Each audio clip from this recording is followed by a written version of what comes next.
Another knit on the needles, another January cast on that I have, is a pattern from linaknits, who is linaknits, that is her podcast name, and she has a Ravelry group too.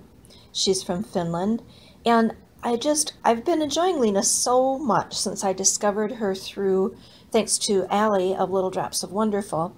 You might remember that I made the Memory Keepers cowl, which is actually a Memory Keepers hat pattern, and I messed up on the pattern, and so I just turned it into a cowl. I've worn it on the podcast before, and I really love it.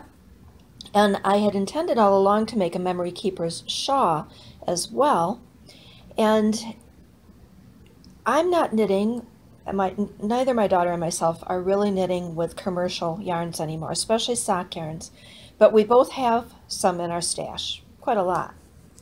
So I gift it, give it away, whatever. But you remember me speaking of my friend Lucy in one of my recent podcasts, and I got so many lovely comments back about her.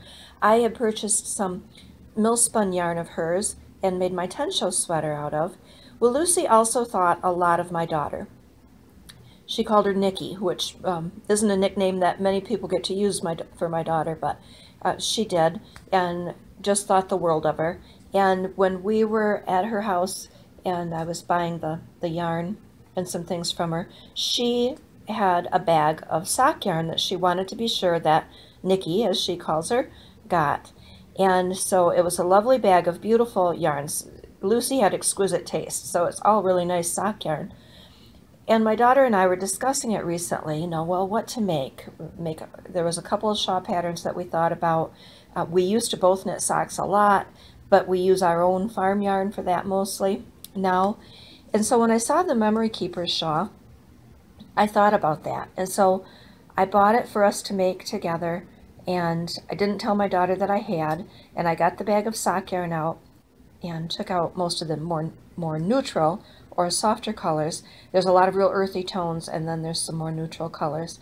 So I took those skeins and I divided them in half and balled them up and put them together with some of our farm yarn and gave the bag of yarns to my daughter, and I had a bag myself, and I had bought the pattern and printed it out, and on Lucy's birthday at the beginning of January we cast on for a Memory Keepers shawl using Lucy's yarn alongside of one of our farm yarns.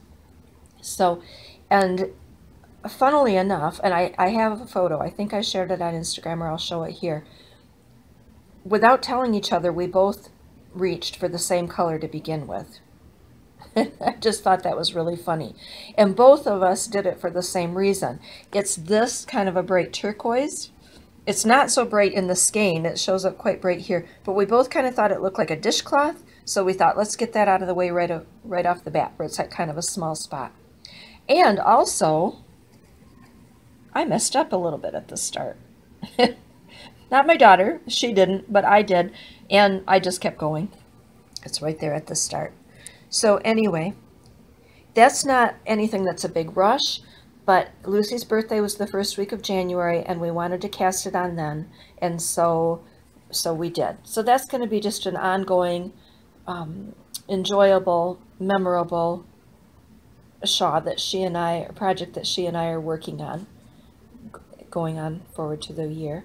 And I think I'll probably enter it into the mittens that Yarn Brew, Marley's at Double Cat Espresso, is hosting, because this is going to be a meaningful shawl. And we actually both have plans for what we're going to do with our shawls when they're finished, so I'll talk about that more later on.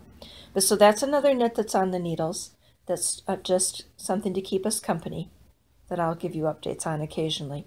But really, check out Lena's podcast if you don't follow it already. I really like her style. I like her yarn color. I like her pattern designs. I also have one of her sock patterns, and she has a new hat pattern, and I'm always on the search for a good hat.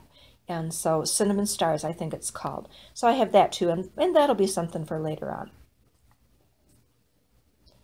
So the Memory Keeper shawl with Lucy's yarn and our farm yarn, remembering our friend Lucy. And that is by linaknits on Ravelry. I think Instagram she's linaknits, and also the linaknits podcast.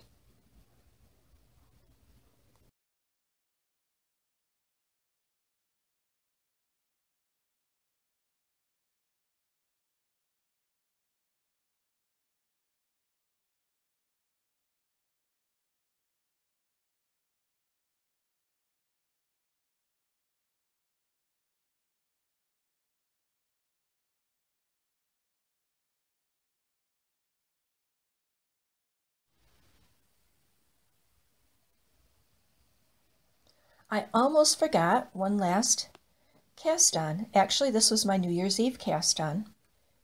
I started this on New Year's Eve, as I said, and you can see it's been ripped out. I wasn't happy with my gauge, and I'm not exactly sure that I want to use such a high contrast as the white in this pattern.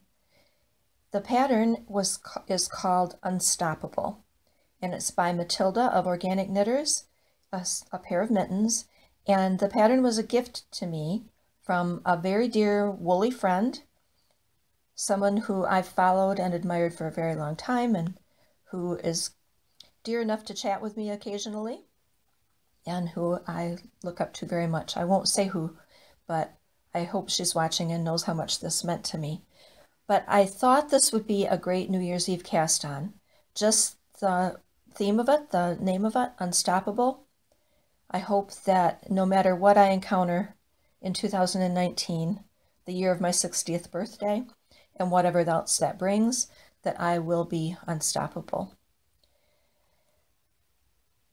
This, what else do I want to say about this? Oh, I did want to say that I normally do a New Year's Eve cast on, not because I'm just so anxious to cast on all the new things, or that I'm unhappy with what I'm already working on. That's usually not the case at all. In fact, as I come to the end of December, I usually feel like finishing things up, not starting new things.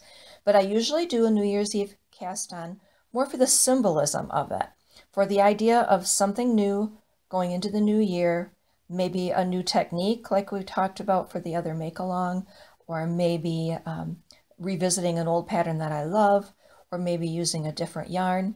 So that's been my tradition to start something, and then it may sit for a while until I finish some other projects. That's probably going to be what happens here, also while I decide for sure what I want to use. So I thought I better put this in here, and also this will be another entry into the Meaningful Knit Along with Marley's at the Yarn Brew podcast, because this is meaningful to me, not just because of the symbolism of the name of the design, but also for the person who gifted it to me and the surprise that it was. So again, the Unstoppable Mittens by Matilda from Organic Knitters. The white yarn there is some brown sheep yarn, and the blue and green colors is some deep stash yarn. I don't think I dyed that. I can't quite remember though. I'm going to have to look back and see for sure. But I needed something thin enough to make this pattern with. And then in the meantime, we also got, I showed you a few minutes ago, our Moonstruck yarn came back, and that might be fine enough to knit this with, and it wouldn't be quite as stark of a white. So, and plus I'm going to be using our own farm yarns. So, my New Year's Eve cast on for 2019.